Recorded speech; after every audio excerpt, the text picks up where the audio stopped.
Thank you, Mr. Speaker. 1 year ago today, the American people were reeling from a white supremacist terror attack in Buffalo, New York. Families were grieving 10 Black Americans who had been targeted by an ethno-nationalist and murdered for the color of their skin. Loved ones were still organizing funerals for the victims of America's latest mass shooting. And then we saw the breaking news from Uvalde, Texas. Another act of mass murder, another crowd of desperate, panicked parents surrounding a school under siege. Another statistic, 21 shot and killed. 1 year later, I rise in mourning. I mourn the souls taken from their families in Buffalo. I mourn the children and teachers murdered in Uvalde. I mourn the thousands of Americans who have been shot to death in the year since.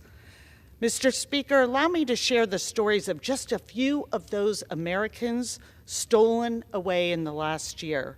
Stories from all walks of life, from every corner of this country.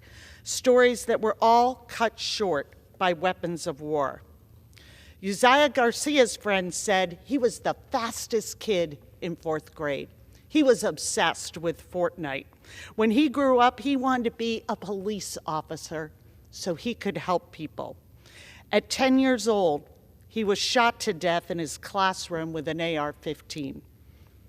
Pearl Young was a substitute teacher for the Buffalo Public Schools.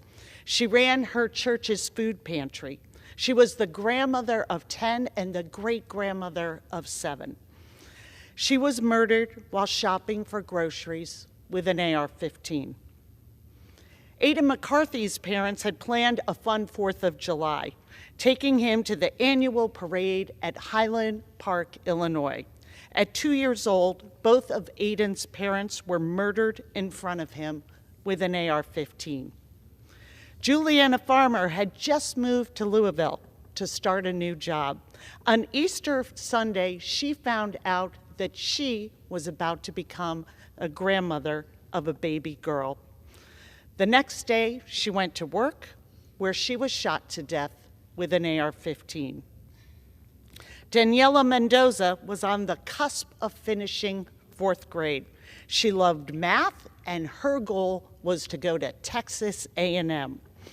Meanwhile, her sister Sophia was busy memorizing lines because she had the lead role in her class play. She wanted to go to college too, and then her dream was to go on and win an Oscar. Daniela and Sophia were both murdered in front of their mother while shopping in a mall with an AR-15. This bloodshed is a choice. To my colleagues, have mercy on this country. If you care about public safety, let's vote to get these tools of carnage out of dangerous hands. Let's turn our thoughts and prayers into actions and solutions. If you really care, let's put an end to this daily calamity. I yield back.